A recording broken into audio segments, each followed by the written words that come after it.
Okay, so welcome to what is a Why Travel special, where we're going to turn all of this into this.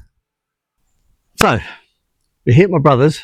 Again, as you might know, we've been doing a lot of electrical work, which I'll put some links into my description for that later on. So, my brother here is going to help me turn this into what is a Phoenix Locos 7¼ inch tug. Both me and my brother, we've worked on 00 scale and HO scale locomotives and carriages, and I have actually built a 7¼ inch loco, which you've probably seen the video already, and I'll put a link to that, an Abbott's model engineering 7¼ inch loco. But this is on another level. This is actually a 1/4 scale mining locomotive, which you sit in. So it might not look like it right now. So this will be an interesting little job. As you can see, there are a lot of parts, and not all the parts are here. Some of the other parts are actually behind us. Some of them are here. So, nice and easy just for starters. The silver bits, they look silver, they're actually steel. Silver bits is the bodywork. Over there, that is the chassis, and as you can see, all of this is all the gizmos that goes underneath. So, let's clear all this stuff away, get to somewhere we can start building it, and we'll get on. Right, so as you see, we're going to do the body shell first. There are no instructions for doing the body shell, but to be honest with you, looking at the pictures and see how it all goes, I think it's fairly self-explanatory really, to be honest. So we've got M5 hex nuts and bolts. So we've got Allen keys and we've got our socket set. So we're just going to go round this and get it all built and take it from there. John's going to come and give me a hand, and we're going to get it all done. Well, it looks daunting, but I don't think it is. I think we'll get it done fairly quick. Right then, so let's start with this one. Yeah. How do you think? Well, yeah. So you're going to bolt that on? I think it goes like that. And I think, yeah, it's on the outside of that. Yeah, so that goes through to that, like that. And what I'm going to do is I'm just going to loosely do them to hold it in.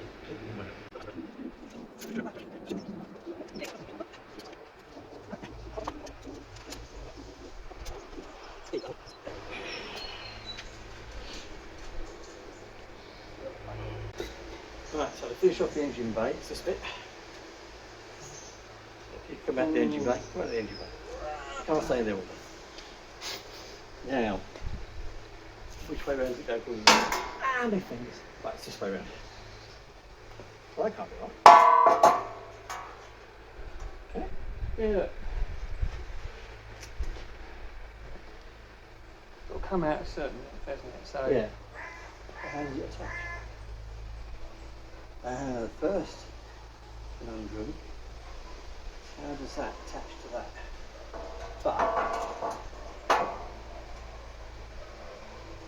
But we're assuming it does attach. well, now there's a good point. Does it? Or is that the back? Oh, that can't be the back plate. No, that is that bit. Is there another picture showing it from the opposite side, maybe? You're right, maybe it doesn't attach. It might not. Here we go. This is where you won't see any other pictures. Right. Right, so we worked this out, we think we've worked this out. So the front engine section is then bolted to the back part by a couple of brackets. We'll count where those brackets are in a minute. So we're going to get the back portion sorted out, and then we'll work it out. Excuse me. And then we'll work. We've been in there. And then we'll carry on. Right then, John, let's get this. So we've got 1, 2, 3, 5, 6 bolts to put this on. I imagine it would be because it's caught up.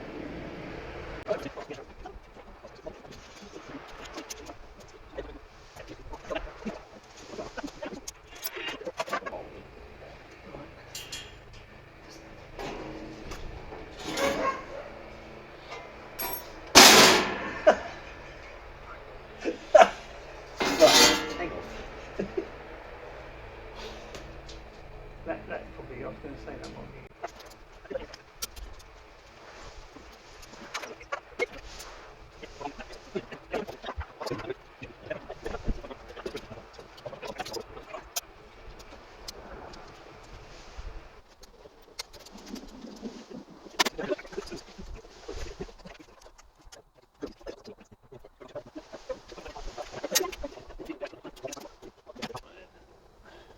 To fit the seat, you'll need the M6 nuts and bolts. And on the, I should have mentioned this before actually, I didn't mention it, but the nuts and bolts you need to do the body work is it's a pack of M5 bolts you'll get supplied. But yeah, don't make the mistake I nearly made, because the seat won't be held otherwise.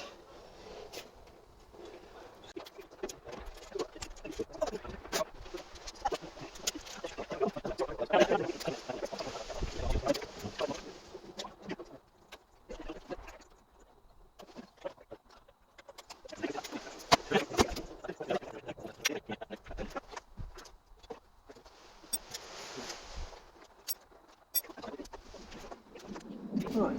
Try to be brave. There you go.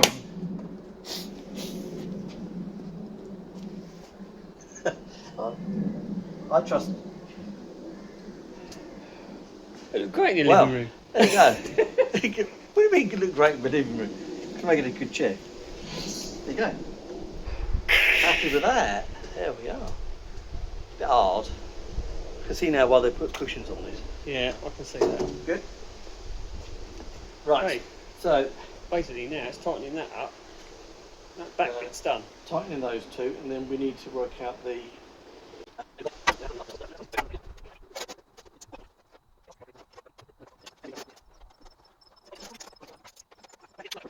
As you can see, so we've got the back bit done with the seat in, the front bit is done, and I'm just going to put in M4 nuts and bolts into the top of the hood, because all the hood does is just slide into place. It doesn't actually, because you've got to lift it off to maintain the engine, whichever engine you have in here. By the way, this can be either battery powered or it can have a diesel or petrol engine. Now I've actually got a diesel engine, a 6 horsepower diesel engine, but it's back home because I couldn't transport it with everything else. So I'm bringing that down later.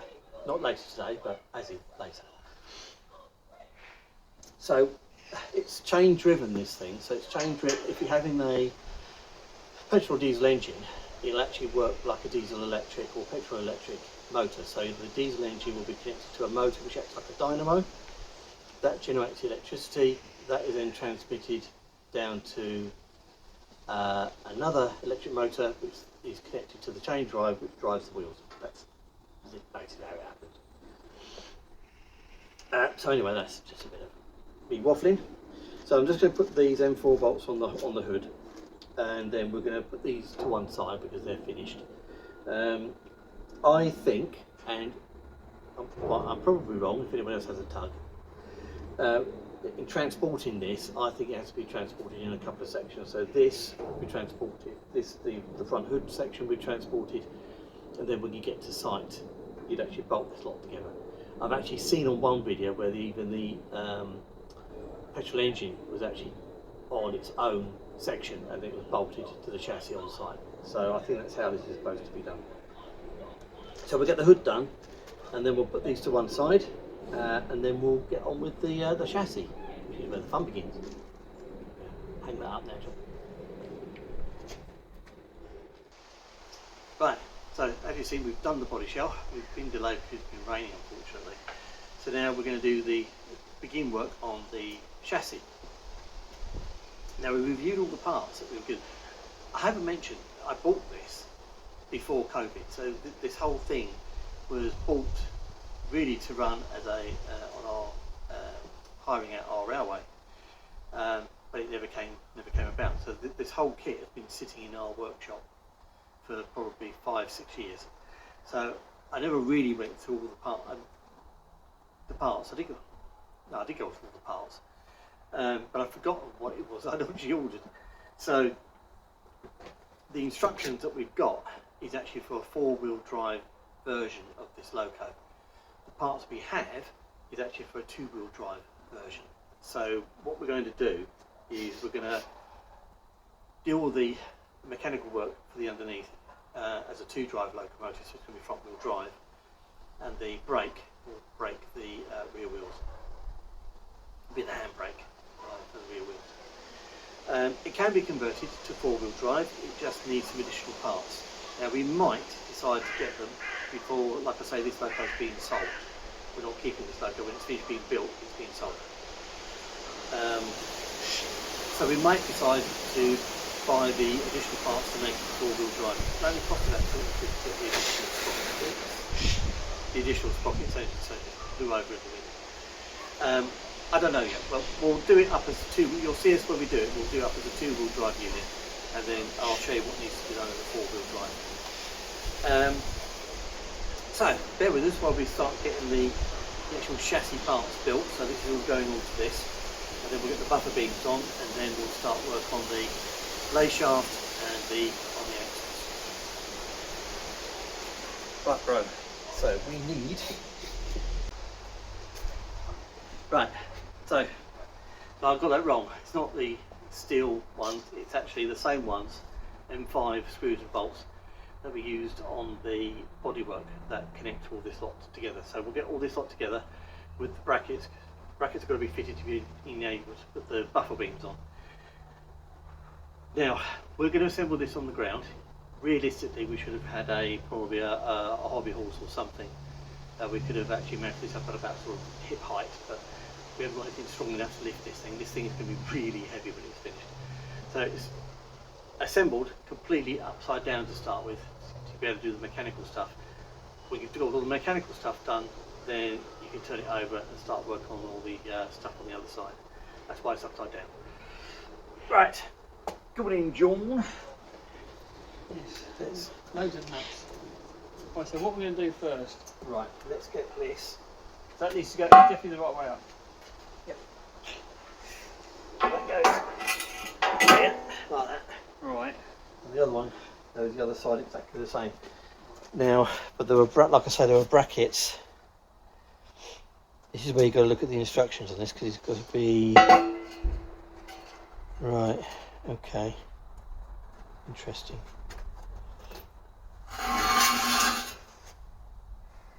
Right. So basically, we've got to put a bracket on. I've lost the brackets now. Now, in the picture doesn't line that up the same way. In the picture, there. Right. It wants. Right. Go for this one. Yes. I don't know whether you're going to be able to see this properly, but this is what the end's supposed to look like. So we've got 2 brackets which we're going to have to put onto here, and then it's supposed to look like that at the end. So this might take a while just to get ourselves. Yeah. So I think the first one has got to go extremely filthy, mucky and oily in it. Okay then, John, so if you pass me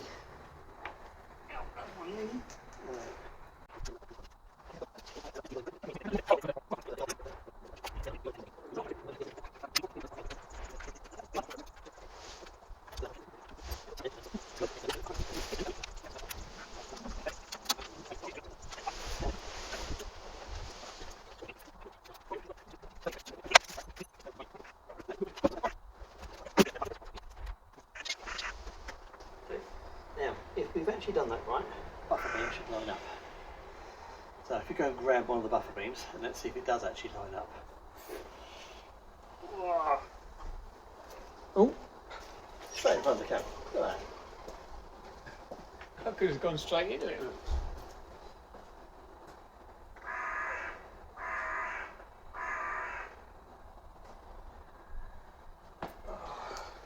No, but truth time, if we've read the instructions correctly, this should line up. Turn it Now, that side round, because I think the outside looks more untidy. which side, that way? Yeah. Because that's outer face, that's inner facing. Now, bear in mind this is upside down. What's the picture on the front? It curves down. Rounded edge to the floor. Right, so I've got the rob out.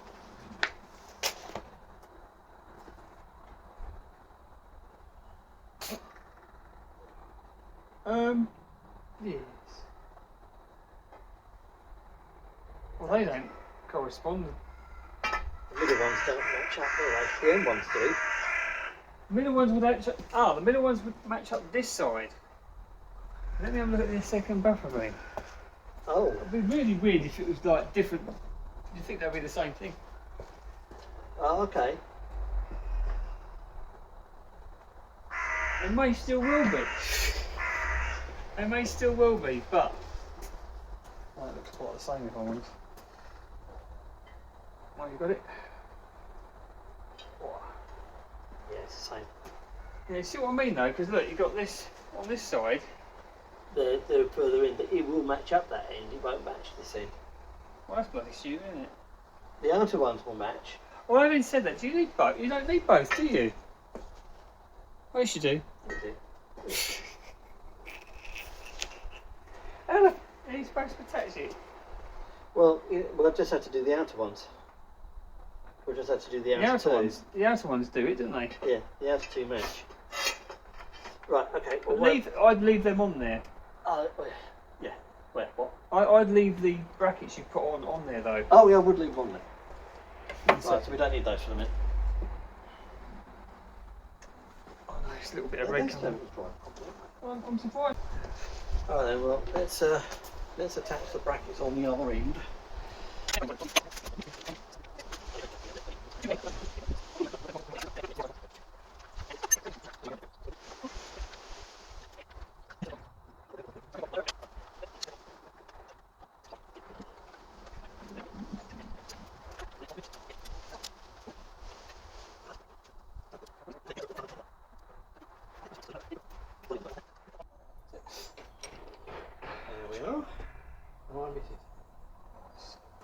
Oops, sorry. Oh no, I fell over today. You did? Yeah, I scratched up all these, bruised my elbow, bruised my hip. So yeah, could have been worse, Mike, with my condition. Oh yeah, it could have been. I fell over pretty hard. Right, so I'm going to say that's the inner part of the engine, isn't it? I'm just looking at the best part of my buffer beam, so that's the best. So have that on the inner. Yeah, I mean this could only take 4 because these are in the hang wrong place. on, which way do I want this up? You want the curb bit at the top. At the top. Yeah. So up here. So it'll be upside down. So because this is the underneath, yeah? That's right, yeah. That's right, yeah. Okay, so yes, that would be the best way of offering it. Right, so what we'll do... Hang on. Let me get underneath it. That's better. Yeah. Drop it. I want to go that way. I want to go that way. So if I take...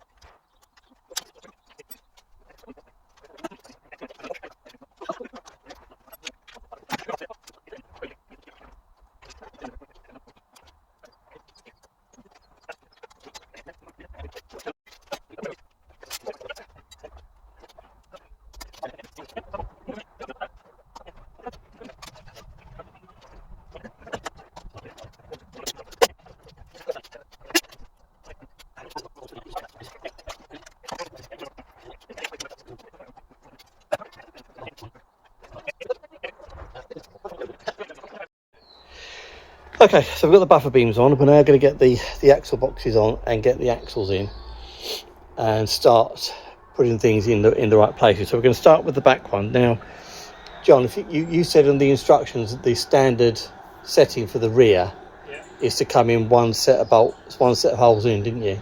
It seems that way, although this one hasn't been done that way, but yes. I'll have a re-look. So, bear with me. Right, so I've got that wrong. Right, so the rear axle goes as close to the slot for the handbrake, which is that handbrake there. I'm sorry, all blurred there. But it'll make sense when we put them on. Oh dear. Got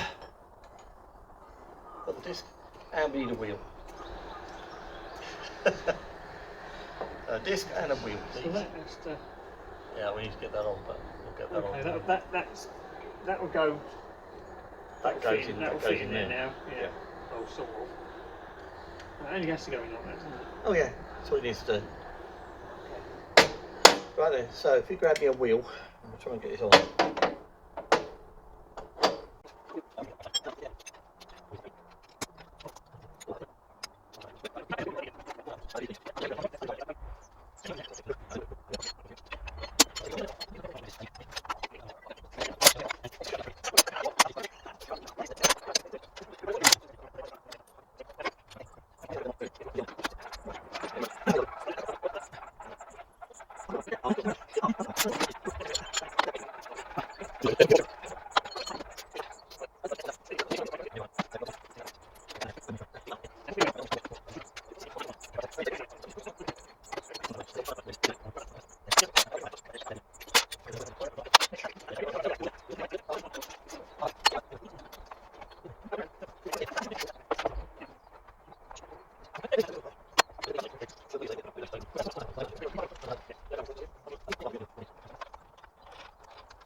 No problem holding on to it, but they're done up to I mean, they'll need adjusting, or there'll be minor adjustments that'll need to be done when it's taken out on the rails to adjust the springs and stuff to make sure it's riding true.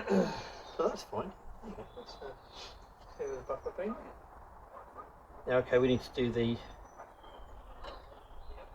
that little pin there needs to screw in, but we won't do those today. Pizza's out for delivery. Oh, blimey. Blimey. That's quick. Right, so we've got the brake pad on, brake cylinder, brake, what's it on? So this thing attaches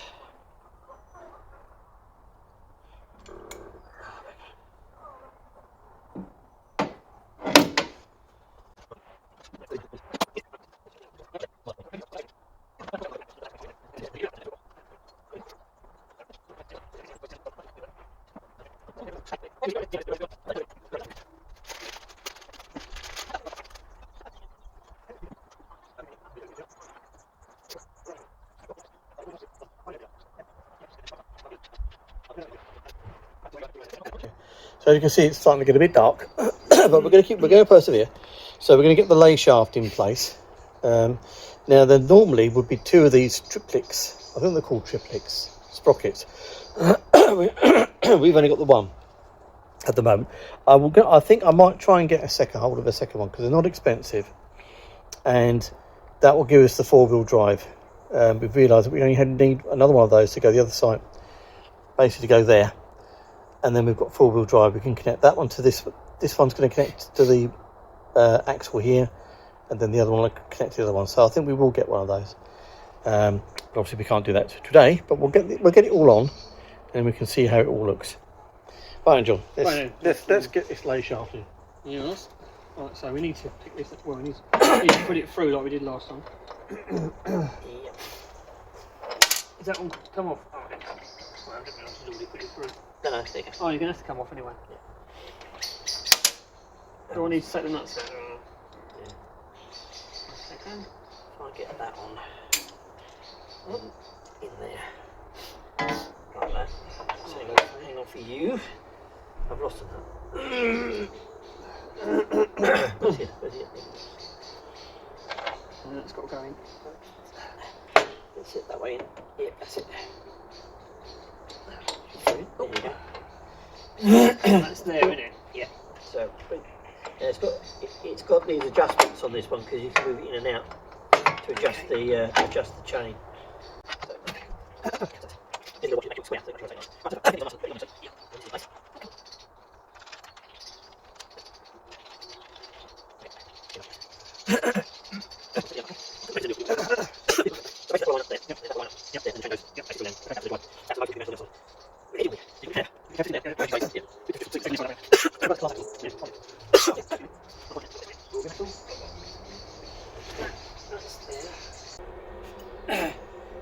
Yeah, I could show this on the screen, but as you can see, those bushings have got a bit rusty in storage, so we're going to get those cleaned up, get them in some vinegar for overnight, and that'll clean them up nicely.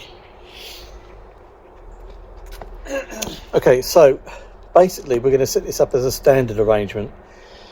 A bit difficult to see in the dark, but there are 3 holes, 1, 2, 3, and we are going to mount the wheels the axles on these ones rather than these ones. According to the instructions, standard garden layout, you set it up in these particular settings, in these holes, rather than further forward. So we'll do that, we'll set it up in those ones. Okay.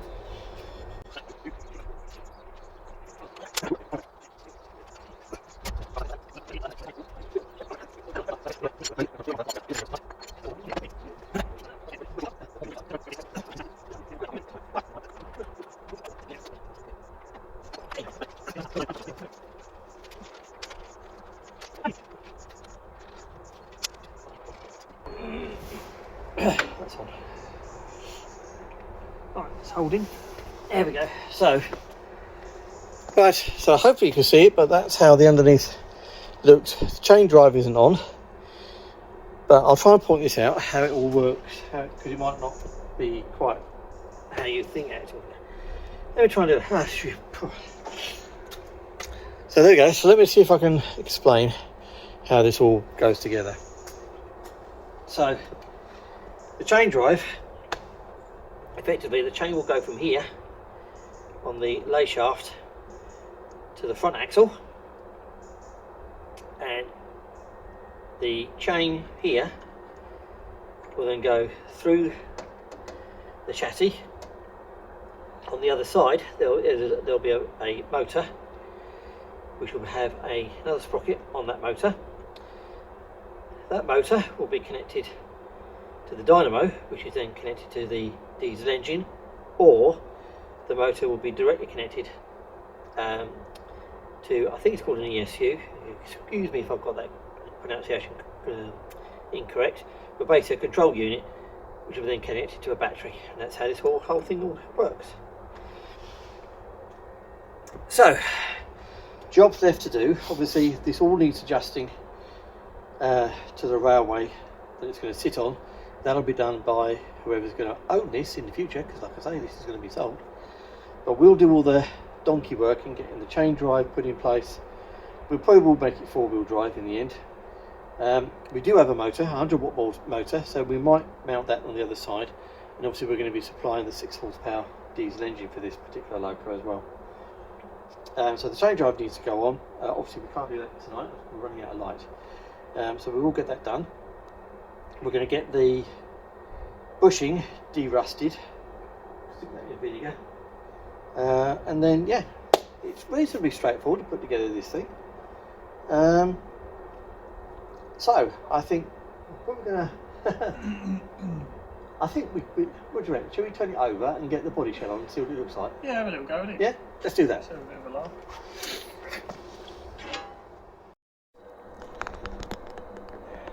Okay, we have what is known in the world as a rolling chassis.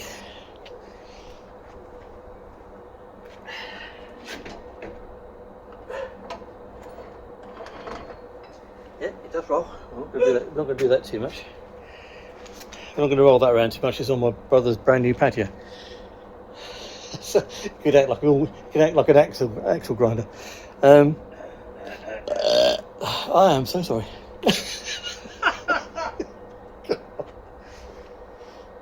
It's been a long night.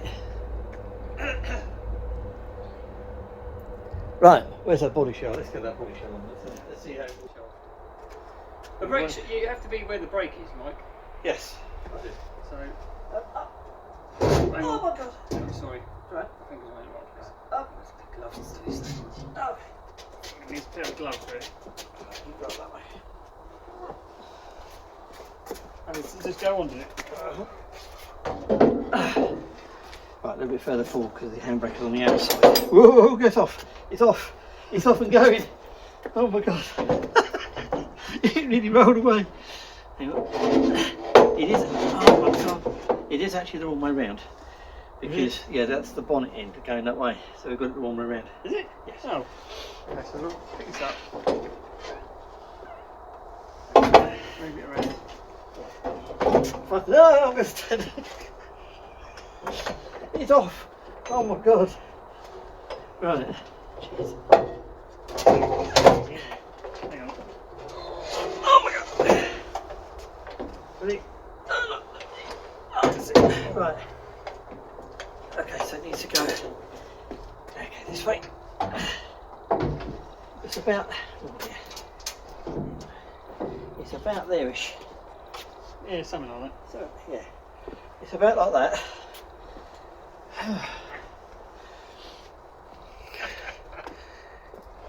Right. Okay, let's get the bonnet on.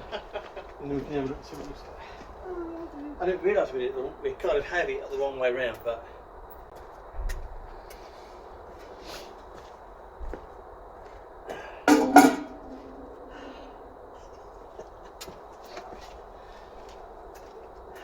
Oh, you come.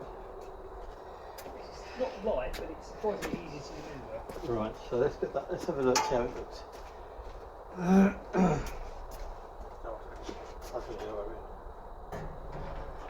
hopefully, if I've positioned it right, it should be bang on.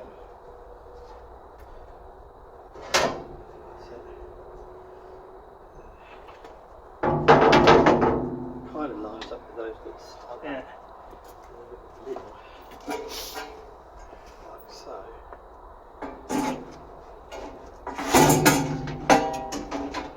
Yeah, not the easiest thing to put on the lid. I didn't think something like that. It's something like that. Right. No, that's not right, is it? It's gone over the place. That's not right. The lid's not on the. No, you know. That lid. God, it's up in the air. Right. What it is, it's those. They're not. I think Those. they're too. Is that gone? It might have gone. Yeah, those locating screws. I think you just got to. We can work on them. Yeah, we can work on that. Again, that's something else which Yeah. you don't necessarily have to fix properly anyway. But Indeed. I've just lassoed the bag. There we go. There we go. Look. And what's going on there? Hang on. Oh, there we go. Right. Right. Let's lift that up. There we go. So. Bit of adjustment. Sorry. Has it gone in? Oh, it's gone in now. There you go. Have that. There we go. Right. So there it is. There we go. Do you want to try it, John?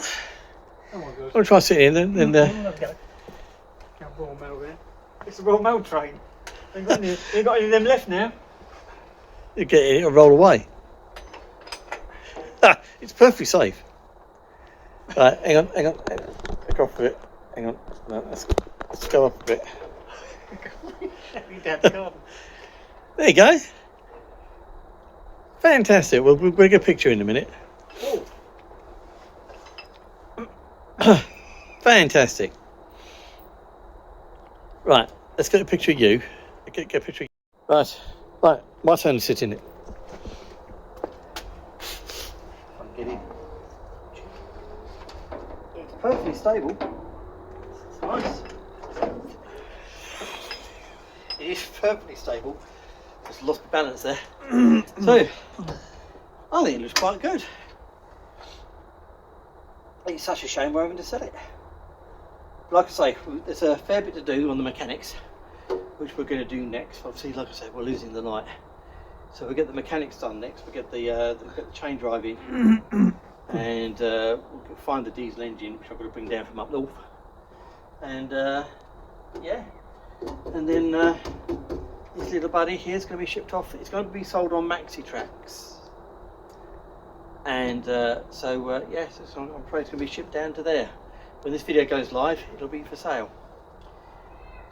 Never mind, I'd love to keep it, but I'm afraid we can't.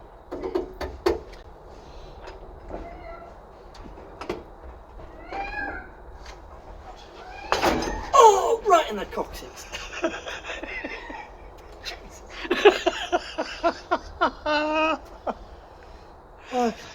Okay, so what we're doing is we're getting all the sprockets and things on into place. We're just tightening the bushings up so we can then do the chain. We're leaving the wheels loose because obviously, like I say, this loco's being sold. We're taking it to Staplehurst, the maxi track today. I'm undoing that one rather than doing it up, which is rather clever. So yeah, well, it's going to be two-wheel drive, this loco. In normal circumstances there'd be another one of these and another one of these, but we haven't got that in the kit, and that's probably due to the fact that I was going to have a diesel engine with this, which we've got in the van. So we're just going to mount the chain from the lay shaft to the front wheels here.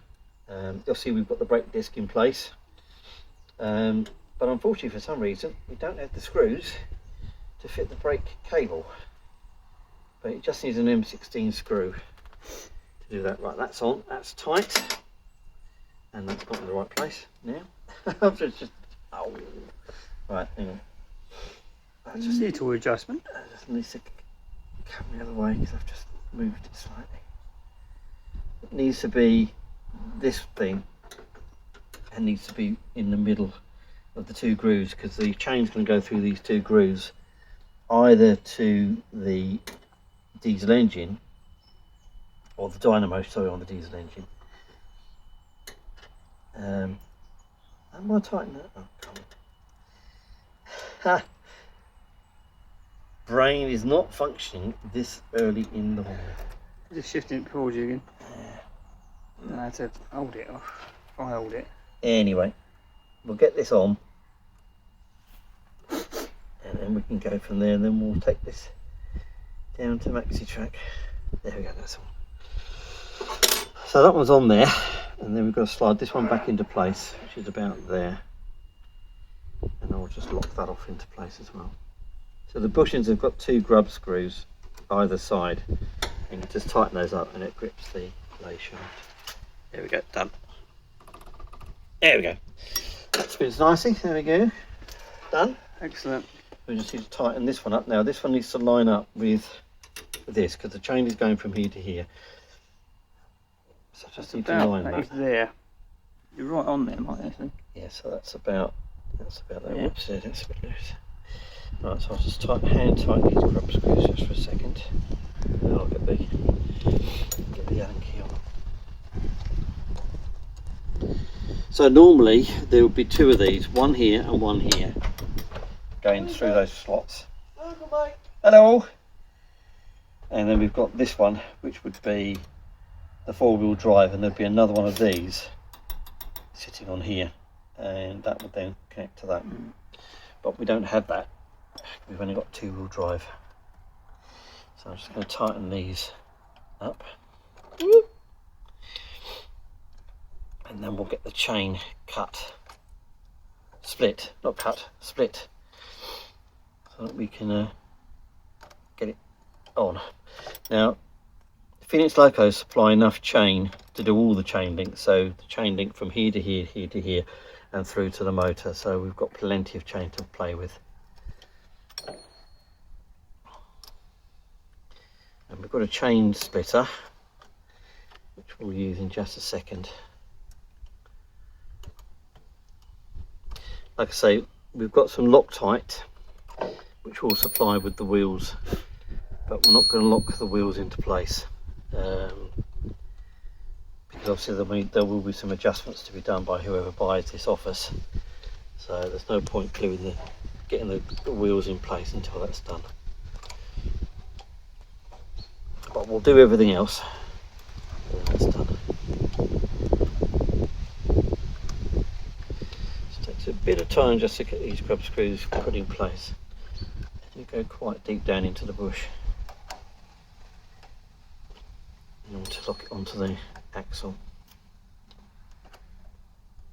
There, we're nearly there. Get it tight now. Done. Okay, so that's spinning all there. Like I say, the wheels won't spin correctly because they're not locked into place. Multi-axle for that matter. There we go. Done. Right. So now we've got to get the chain done. There we go. Right, so here we are. We're all packing up, ready to go. As you can see, I've got the measurements right. This is the 6 horsepower diesel engine, which is going in with it. It's just in there, so it does fit. I've got the measurements right. I was a bit worried there. So this is the bonnet part, as you saw in the early part of the video. Got the light fitted now. Here's this bit. which really sit, and the other bit we've got the other forgot the Titan loco sitting in here as well, which is a 5-inch gauge loco. All the wiring's there, just need a bit of tidying up, and we've got the speaker for the sound. There is a video about that somewhere floating around. I'll see if I can put it up. But yeah, so I'm happy with that diesel engine. It's actually in there. John's just getting the rest of the bits. We've got there's a stack and some other gubbins as well. Gibbons, monkeys, yeah, bloody monkeys. Right, so we'll load the rest up. Let's get it down to maxi track. Right, so we're down to maxi track. Hopefully we'll get it on sale in the week, during the week. If anyone's interested, drop me a line. But it'll be on maxi track's website hopefully in a few days. So watch your space, and thank you for watching. We'll see you on the next one.